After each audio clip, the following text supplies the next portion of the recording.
श्री कृष्ण कहते हैं कि जो घड़ा आधा भरा होता है वह ज्यादा बचता है, और जो पूर्णता भरा होता है वह मौन रहता है। मौन मुख से नहीं, मन से होना जरूरी है। सही जगह और सही वजह पर बोलना जरूरी है, वरना चुप रहना ही बेहतर है। ऐसा नहीं है कि बुद्धिमान व्यक्ति बोलना नहीं जानते, वह चुप रहता है क्योंकि वह जानते हैं कि उन्हें कहाँ बोलना है। जब कुछ कहने को हो तभी कहिए, अगर कुछ कहना चाहते हो तब मत कहिए। वहां पर शांत रहना ही समझदारी है, जहां पर खुद को समझदार समझ रहे हो। बेतुकी बातों का सबसे बेहतर जवाब ना देना है। मौन जरूरी नहीं है, अपितु जरूरत है। सवाल का जवाब शांति से मिलता है, बहस करने से जवाब खो जाता है। अपने कार्य को मौन रहकर करते रहे, क्योंकि खिलाड़ी खेल पर ध्यान देते हैं, बाहर बैठे दर्शकों की टिप्पणियों पर नहीं। हर बात का जवाब देने बैठ जाएंगे तो कभी लाजवाब नहीं बन पाएंगे। ईश्वर भी हमें अत्यधिक सुनने की सलाह देते हैं, इसी कारण उन्होंने हमें एक मुख और दो कान दिए हैं। शांत रहकर लोगों की नजरों में बेवकूफ दिखना सही है। अगर बहस करने वालों में एक व्यक्ति शांत रहे तो बहस कभी नहीं हो सकती। बोलते समय शब्दों से ज्यादा समझदारी से काम लेना, इससे आपका वक्त वह उल्लेखनीय हो जाएगा। अपने शब्दों के चयन को लेकर हमेशा चौकन्ना रहे, क्योंकि आपको बोलने का अधिकार है, परंतु इसका अर्थ ये नहीं है कि हम कुछ भी बोल दें। अधूरे ज्ञान से भरा मस्तिष्क मुख से अधिक शब्द कहने पर मजबूर करता है, परंतु अधिक ज्ञान से भरा मस्तिष्क मुख से कम ही सही पर मूल्यवान शब्द कहलाता है। आपकी वाणी आपकी विजय सुनिश्चित नहीं करती, अपितु आपके कर्म करते हैं। शांत व्यक्ति एक गुत्थी के समान है जो अपने आप में सुलझा हुआ रहता है, लेकिन सारा जमाना उस गुत्थी में उलझा हुआ रहता है। शांति का दूसरा अर्थ संतुष्टि है। संतुष्टि और मन शांति तब मिल जाती है जब हृदय और मस्तिष्क एक ही दिशा में, एक ही कार्य में कार्यरत हो। एक मौन व्यक्ति अपनी गलतियों का आकलन कर सकता है, परंतु एक बड़बोला व्यक्ति केवल अपनी झूठी उपलब्धियों का बखान करने में व्यस्त रहता है। एक बेवकूफ खुद को समझदार कहने में वक्त खराब करता है, वहीं एक समझदार व्यक्ति कभी खुद को समझदार कहने में वक्त जाया नहीं करता। शरीर का शोर सुनाई दे जाता है, कभी आराम से बैठकर आत्मा की भी सुनो। अपनी सफलता के सफर में निकलने से पहले अपने बस्ते में शांति और धैर्य को जरूर रख लेना। एक बार सुनकर हर बार बोलने से बेहतर है कि हम काफी बार सुनकर बस एक बार बोलें। अपने दिमाग को ज्यादा चलाने की आदत को शुरू कीजिए और अपनी जुबान को ज्यादा चलाने की आदत को बंद कीजिए। एक शांत व्यक्ति को सुनने की इच्छा वह व्यक्ति भी रखता है जो सबसे अधिक बोलता है। मौन एक व्यक्ति का सच्चा मित्र है जो उसकी हर अवांछित मुसीबतों में उसकी रक्षा करता है। जीवन की भाग दौड़ के दौरान जब आपको लगने लगे कि मैं कहीं खो गया हूं, उस वक्त कुछ देर शांति से बैठ जाने से आप फिर से सही रास्ते की ओर चलना शुरू कर सकते हैं। एक शांत शत्रु 100 बोलने वाले शत्रुओं से ज्यादा घातक है, क्योंकि उसके बारे में कोई कुछ नहीं जानता। आपके कह देने से कुछ नहीं बदलेगा, ये सोचकर अगर आप अपनी आवाज नहीं उठाते तो आपको सबसे पहले खुद को बदलने की जरूरत है।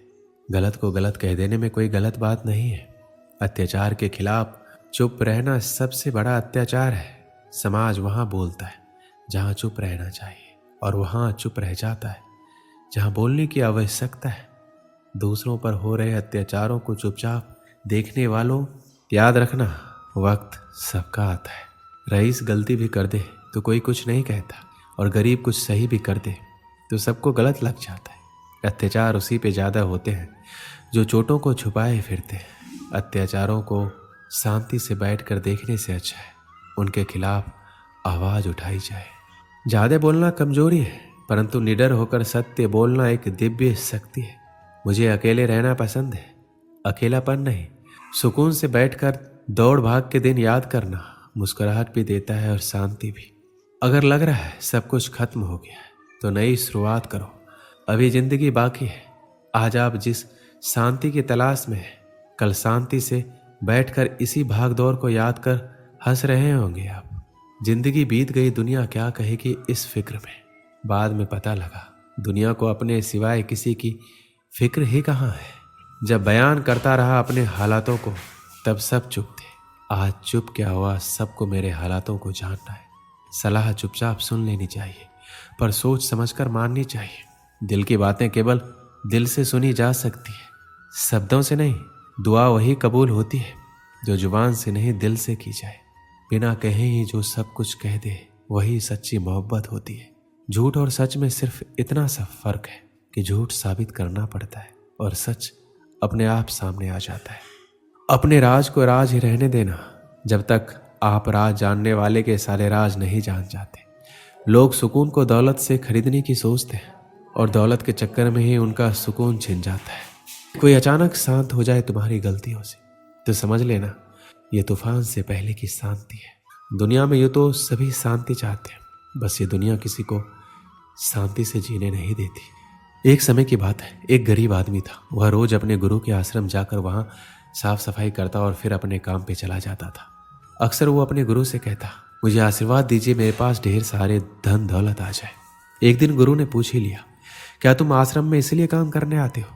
उसने पूरी ईमानदारी से कहा, हाँ, मेरा उद्देश्य तो यही है कि मेरे पास ढेर सारा धन आ जाए, इसलिए तो आपके दर्शन करने आता हूँ। पटरी पर सामान लगाकर बेचता हूँ, पता नहीं मेरे सुख के दिन कब आएंगे। गुरु ने कहा, तुम चिंता मत करो, जब तुम्हारे सामने अवसर आएगा तब ऊपर वाले तुम्हें आवाज़ थोड़ी लगाएगा, बस चुपचाप तुम्हारे सामने अवसर खोलता जाएगा। ये बात सुनकर युवक चला गया। समय ने पलटा खाया, वो अधिक धन कमाने लगा, इतना व्यस्त हो गया कि आश्रम में जाना ही छूट गया। कई वर्षों बाद वह एक दिन सुबह ही आश्रम पहुंचा और साफ सफाई करने लगा। गुरु ने बड़े ही आश्चर्य से पूछा, क्या बात है, इतने वर्षों बाद आए हो? सुना है बहुत बड़े सेठ बन गए हो। वह व्यक्ति बोला, बहुत धन कमाया, अच्छे घरों में बच्चों की शादियां की, पैसों की कोई कमी नहीं है, पर दिल में चैन नहीं है। ऐसा लगता था रोज सेवा करने आता रहूं पर आ ना सका। गुरुजी, आपने मुझे सब कुछ दिया पर जिंदगी का चैन नहीं दिया। गुरु ने कहा, तुमने वह मांगा ही कब था? जो तुमने मांगा वो तुम्हें मिल गया ना, फिर आज यहाँ क्या करने आए हो? उसकी आंखों में आंसू भर आए। गुरु के चरणों में गिर पड़ा और बोला, अब कुछ मांगने के लिए सेवा नहीं करूंगा, बस दिल को शांति मिल जाए। गुरु ने कहा, पहले तय कर लो, अब कुछ मांगने के लिए आश्रम की सेवा नहीं करोगे, बस मन की शांति के लिए ही आओगे। गुरु ने समझाया कि चाहे मांगने से कुछ भी मिल जाए पर दिल को चैन कभी नहीं मिलता, इसलिए सेवा के बदले कुछ मांगना नहीं है। वो व्यक्ति बड़ा ही उदास होकर गुरु को देखता रहा और बोला, मुझे कुछ नहीं चाहिए, आप बस मुझे सेवा करने दीजिए। सच में मन की शांति सबसे अनमोल है। इस कहानी से हमें क्या सीख मिलती है? मन की शांति सबसे अनमोल है। जो व्यक्ति अपने मन को शांत कर लेता है वह किसी भी चीज़ के मुकाबले में धनवान होता है। जब व्यक्ति अपने मन को शांत करता है तो उसका सोचने का तरीका सकारात्मक होता है।